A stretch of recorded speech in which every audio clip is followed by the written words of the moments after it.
as God gave us our daughter Heather, I was so unprepared.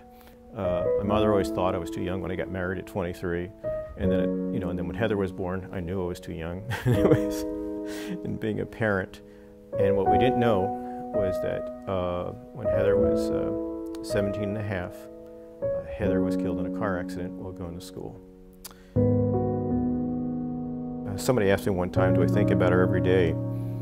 And it's now been 20 years, and the answer is that yeah, I do. I'll never forget that morning.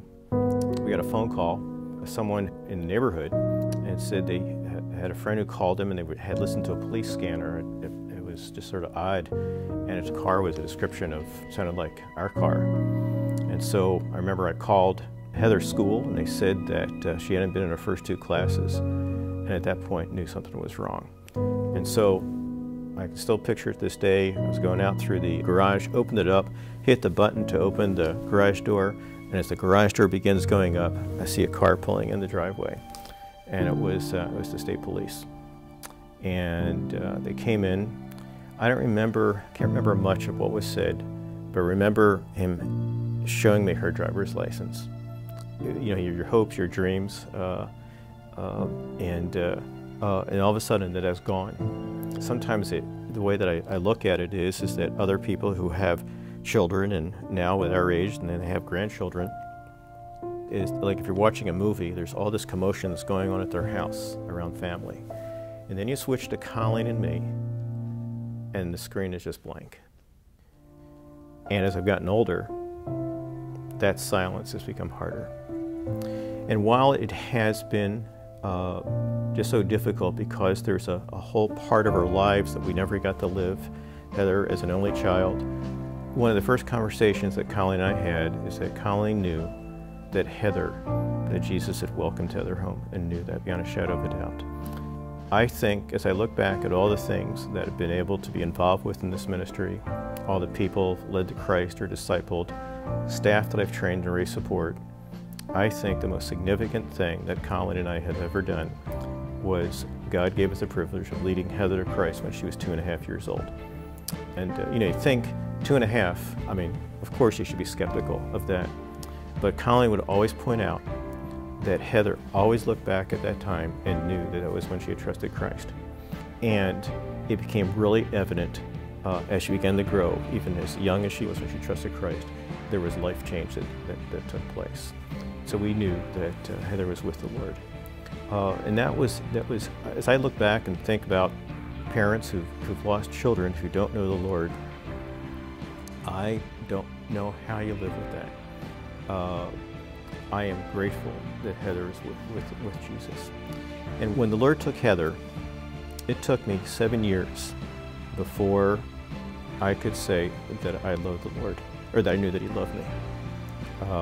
I was functioning in the ministry, and yet there was this, my heart it just hurt so much that it was just so difficult for me to really understand God's love. And when I would pray, I'd start praying, and then I would stop and say, what's the use? And God was patient. I am so grateful that we serve a Lord and know God who just understands everything about us, knows the pain that we have, and yet is patient with us. And that He has never been angry that I was angry at Him. That He's never been angry that I was upset with Him. And I am so grateful for that. And I am grateful today that I can say that I love the Lord, and I know that He loves me. There's things I understand now, there's compassion that I have that I never had before. When I hear about a staff family who's lost a child, or there's been a death, there's a number of people that I've called and connected with. And even with all the, quote, experience that I have, I still face the same question each time, what do I say? One of the things that I would share with people is that when you have a friend or someone who's lost someone, the most important thing you can do is to show up. Not showing up is the worst thing you can do. And that's silence. And people say, well, I don't know what to say. My advice is, it doesn't matter that you don't know what to say, but show up and just say, I don't know what to say. Just knowing that you have someone has made the difference for me. Last year, I got an email from Bart, who had led me to Christ. And he wrote about Heather, and it was, of all the things that people have said to me over the years, this was probably one of the most encouraging things that somebody could have said to me. And he said that Colin and I had prepared Heather to worship the Lord. And so as I think about losing her, but think about the most significant thing that we did was have the privilege of leading her to Christ. And that even though that God took her sooner than we would have ever wanted, that what he had us do was to prepare her to worship him. And that's one thing that I started sharing with our new staff when I tell them my story, is that the reason that they're joining staff, the reason that they're raising support, is so that they can prepare people to worship at the throne.